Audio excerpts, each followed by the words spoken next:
You're listening to the Radio Kansas Network. I'm Katelyn Mattson-Levy, and this is The Green Room. Today, we have very special guests with us here in the station talking about the Delano Chamber Ensembles. I have a founding member of the Delano Chamber Ensembles, David Martin. Good morning, David. Good morning, Katelyn.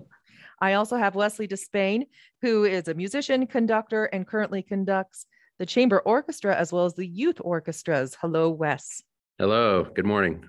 So we're going to start right out with you, David. I want to ask you about how did this come to be? How did it come to fruition? Well, I'd like to say one thing first. Your father is a friend of mine. He was a student teacher when I was in high school at East High. So I'm very glad to meet you finally. Well, yes, my father was an amazing person. And I love the fact that it doesn't matter where I go, the fact that I work in music, anybody I run across in Kansas who's over the age of, let's say, 45, will have at least heard of my father. And I find that comforting. I always feel like I'm among friends. One of the amazing things that I always found with Royce is when he and I would shake hands. I have a pretty good hand, but his hand dwarfed mine. He was just an amazing man. He was a giant, a gentle one. Absolutely. Well, getting back to the Delano Chamber Players, we were founded in the year 2008. And we're founded kind of in a circuitous way. The Horn Society here in Wichita wanted to put on a concert that used strings. And so we got on the phone and called some string players that we knew and basically put the Horn Society on with the string orchestra. And at that point in time, when it came time that the concert was over, the string players didn't want to quit. They said, hey, we want to continue to play. And so that basically became the foundation for all that we do. We have been in partnership with Westside Baptist Church at 304 South Seneca ever since day one. And they have been wonderful sponsors and wonderful in cooperating with us in putting on some really fine musical performances. We've grown to 5 major adult ensembles with about 150 musicians, a chamber orchestra, chamber brass, wind ensemble, jazz orchestra, and chamber chorus. We also have a young people's competition in the spring, youth orchestras, and wind ensembles in the summer. Our musicians are area residents coming from all walks of life, including professional musicians, teachers, community members, law enforcement, and clergy. The level of performance is very high, and the concerts are always interesting and satisfying to listen to and attend. And if you get the opportunity to come to one of Wes's concerts, you'll probably laugh your way all the way through it. He's a real ham, and we really enjoy him. Anyway, our musical directors are Wesley DeSpain, who conducts the chamber orchestra and the youth orchestras. And I know we said that, but I'm going to give him a little extra plug here. Bill Johnson, who is one of our area musicians and is a retired vice president of Sin City Music. He conducts the chamber brass and the jazz orchestra. James Pepper Oliphant conducts the wind ensemble, and Kristen Chisholm conducts the chamber chorus. Just to let you know some of the things that we're going to be performing, the wind ensemble this year is going to be doing Jesus Christ Superstar by Andrew Lloyd Webber and Nobles of the Mystic Shrine by John Philip Sousa.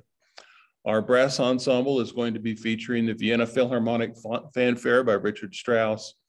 And just to show you that we have really varied fare, we're going to be doing Sometimes I Feel Like a Motherless Child, which is a traditional spiritual. The chorus this year is going to be doing something real interesting. They're very small due to COVID, and that's fine. But if you want to go and hear a really interesting performance, they're going to be singing in Japanese, Latin, Welsh, and English. So I'm going to turn it over to Wes and see what he's got to say at this point in time. Well, really quickly, I just want to say, I think it's just so wonderful when you say that your members, everything from professional musicians to teachers to lawyers, clergy, other professionals in the area who just are looking for a place to meet and come together and play and make great music, high quality music. And I think that sometimes there's a void in the community for people to find their place, their niche. You know, it's not quite this, it's not quite there.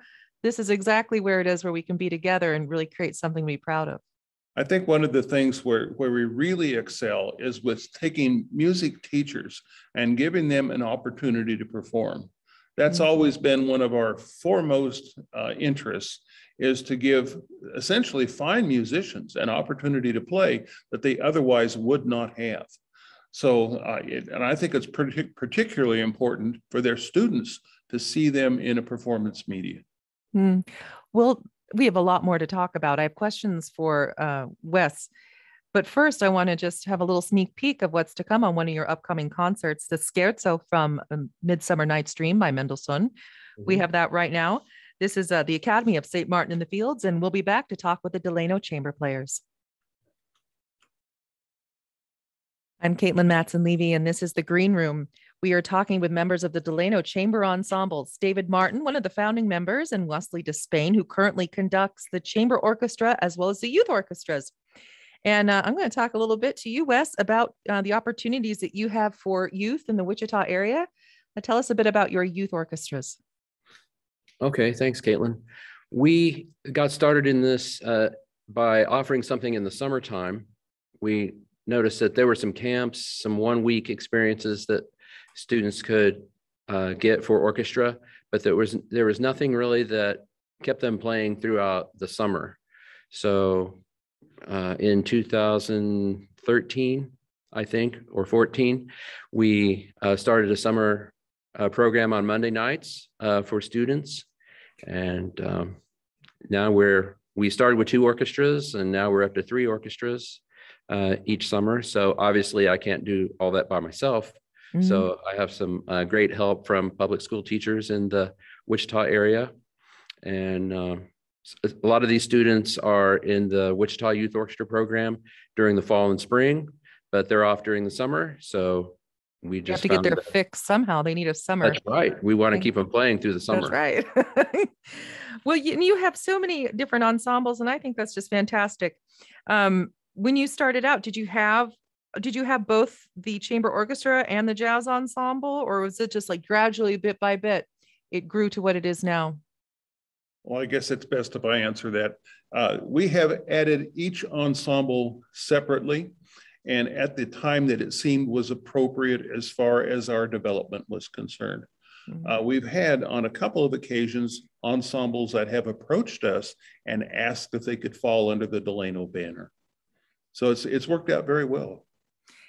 So you begin your concerts next month, and it begins with the Wind Ensemble with a performance on October the 3rd. And go to their website, which is DelanoChamberPlayers.org. And you can see it's all laid out. It's a lovely website. Congratulations on your website. It's a beautiful website. I always like going there. You can see the event calendar, and it's impressive. It is just starting in October. You just go. And it seems like there's at least 1, if not 2, performances every month.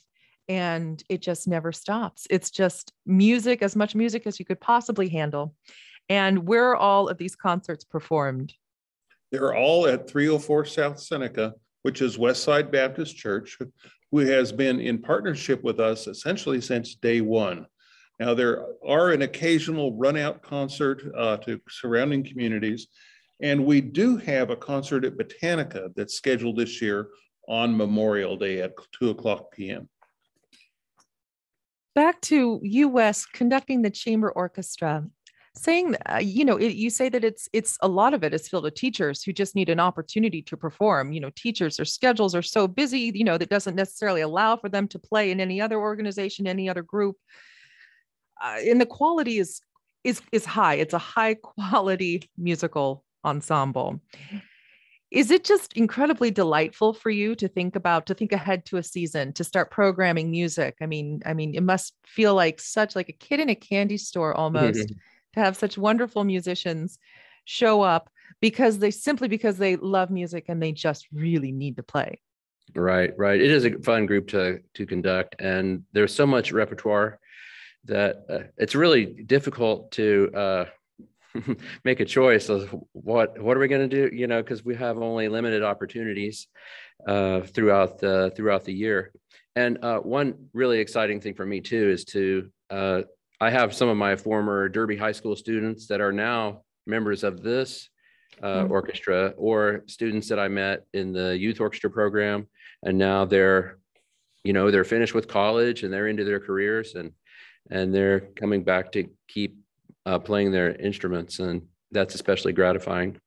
So the reason we're doing a Beethoven concert is that we had a plan for 2020 for the 250th anniversary of Beethoven's birth, but that concert got canceled. So we're doing that concert in February of 2022. And how do you get tickets? Oh, well, that's one of the best things about the Delano Chamber Orchestra, or all the Delano ensembles actually, is that our people can come to our concerts for a donation. So you can just walk up, make a donation. Right. We try to ask for a $10 donation, but some people can't afford $10 and we don't want to keep them from experiencing this music because of financial reasons. And some people put in more than $10.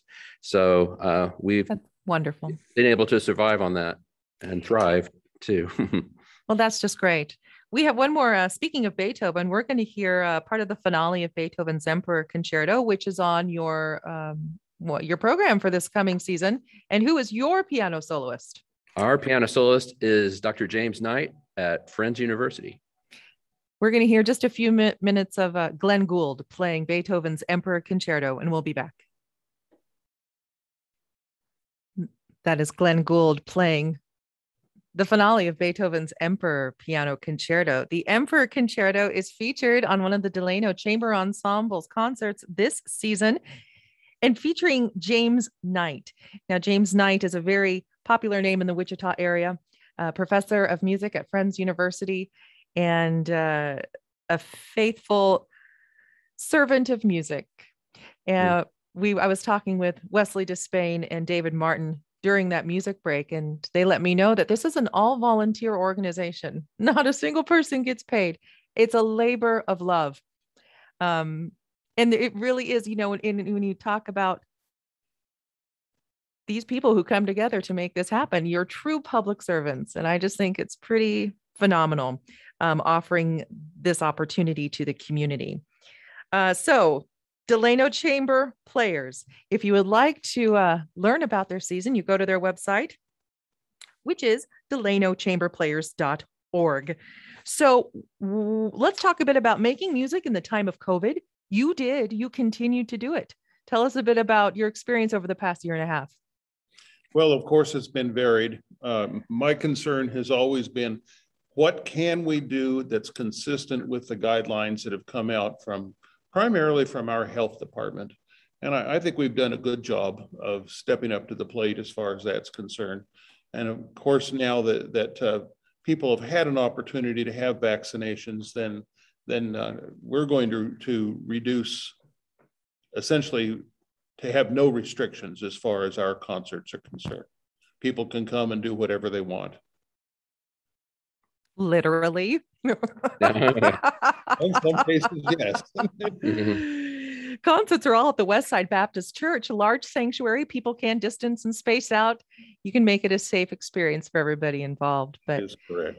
But I really get the sense that you just want to make sure anybody who needs to come and be a part of a musical experience has the opportunity to come do that. Correct. All right. So your season starts out with a bang in October with the Delano Wind Ensemble on Sunday, October the 3rd. And then the very next week, the Delano Chamber Choir Ensemble on the 10th. A couple weeks later, the Delano Jazz Ensemble. So you just hit the ground running. And I encourage everybody out there to make sure to go to their website and read all about it. If you are a musician looking for an opportunity to play, they would email you, they would go to the website and find a contact link. Excuse me. Probably the best thing to do would be to call me personally. David Martin, my number is area code 316-259-0467. And our organizations are open by invitation only. There are no auditions or anything like that. Generally, what we do is we rely on other musicians to tell us, oh, this person is a good player, or we have a conference with them before they begin to play with us. But there is no criteria as far as adjudication is concerned or an audition. Do you have anything to add, Wes? Well, something else we've done as far as musicians are concerned is that I've invited people who might be interested in joining the orchestra, but they're not sure if it's at a level that's appropriate for them, is just to visit one of our rehearsals and see who we are and what we do, and then we can talk. The Delano Chamber Players, a group of chamber ensembles, including a wind ensemble, chamber choir, jazz ensemble, orchestra ensemble, and youth orchestra ensembles. All a group of volunteer musicians, everybody from music educators to lawyers to professionals to, students in high school who are advanced and going into music, and a really wonderful endeavor. And I just congratulate everybody involved on what you've created. For more information, go to their website, DelanoChamberPlayers.org. Thank you so much, Dave and Wes, for being with us today to talk to us about your organization. Thank you. Thank you for having us. All right. Have a great morning. God bless.